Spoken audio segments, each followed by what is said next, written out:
যে কিভাবে আমরা আমাদের শহীদদেরকে স্মরণ রাখতে পারি। শহীদদেরকে আমরা যতদিন স্মরণ রাখবো, আহতদের মর্মক্রিয়া আমরা যতদিন অনুভব করব, ততদিন আমরা নতুন বাংলাদেশ গঠনের প্রতি অঙ্গীকারবদ্ধ থাকবো এবং আমরা তাদের আত্মত্যাগের উপর ভিত্তি করে যেহেতু একটি নতুনভাবে স্বাধীনতা পেয়েছি, বাংলাদেশকে নতুনভাবে আমরা গড়ার সুযোগ পেয়েছি এবং এখানে অনেকেই আছেন যারা হয়তো ফ্যাসিবাদী ব্যবস্থার কারণে অনেকে ন্যায্য অধিকারও পাননি, তাদের অনেকেই এখানে ন্যায্য অধিকার পেয়েছেন। অনেকেই বৈষম্যের শিকার ছিলেন, বৈষম্যহীনতা দেখা পেয়েছেন 16 বছর পরে। অনেক কিছু পরিবর্তিত হয়েছে। হয়তো বাংলাদেশের সাধারণ মানুষের ভাগ্য পরিবর্তন হওয়ার যে লড়াই, এটা এক বছরে আমি মনে করি যে এটা সম্ভব হয়নি। আমাদের চেষ্টা ছিল, আমাদের আরো চেষ্টা থাকবে যতদিন আমরা আছি। আর আমাদের দিক থেকে বলার আছে যে আমাদের মন্ত্রণালয় জুলাইকে মানুষের পাবলিক মেমোরিতে রাখার জন্য যথেষ্ট চেষ্টা করছে। বিশেষ করে আমাদের ফিল্ম মার্কেট যে সংগঠন আছে, সেখান থেকে আমরা একটা বড় প্রজেক্ট নিয়েছি, প্রকল্প নিয়েছি, যাতে জুলাই অভ্যুত্থানের দলিলাদি সংরক্ষণ করা যায়, ভিজুয়াল যে দলিলাদি আছে সেগুলো সংরক্ষণ করা যায়। বিএডি অনেকগুলো গবেষণা ভিত্তিক কাজ করেছে, আমাদের বিএডি থেকে অনেকগুলো গবেষণা ভিত্তিক কাজের প্রকল্প চলমান আছে এবং আরো প্রকল্প সামনে গৃহীত হবে।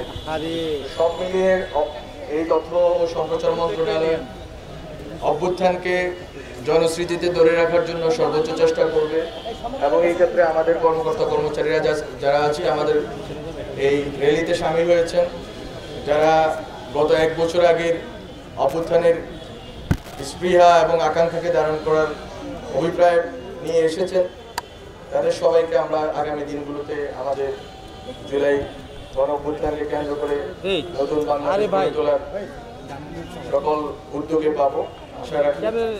এবং সবাইকে ধন্যবাদ এখানে আসার জন্য।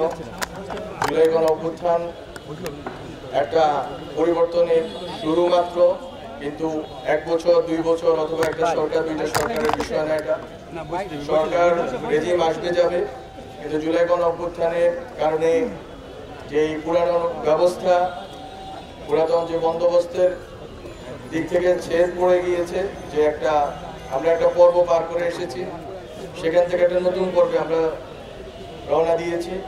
আমি মনে করি এই পর্বটা আমরা এই পর্বের সকল গণতান্ত্রিক এবং বহুমাত্রিক প্রকাশ আমরা 1-2 বছরে দেখব না, বরং আমাদের যে প্রজন্ম এই লড়াইটা চালিয়ে গিয়েছে, এই প্রজন্ম সবগুলো প্রতিষ্ঠান এবং সবগুলো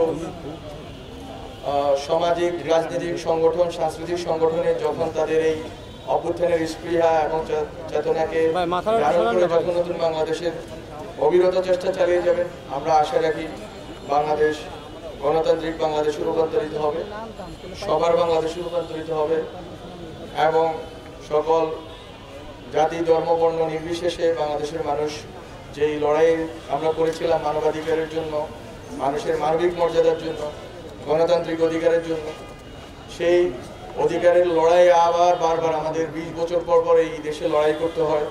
1969-এর পরে আমাদের 90 আসে, 90-এর পরে আবার সামরিক শাসন বিরোধী আমাদের লড়াই করতে হয়, তারপর আবার 2024-এ এসে আমাদেরকে আবার অভ্যুত্থান করতে হয়। আমরা মনে করি এই সাইকেল বন্ধ করে ফেলা উচিত।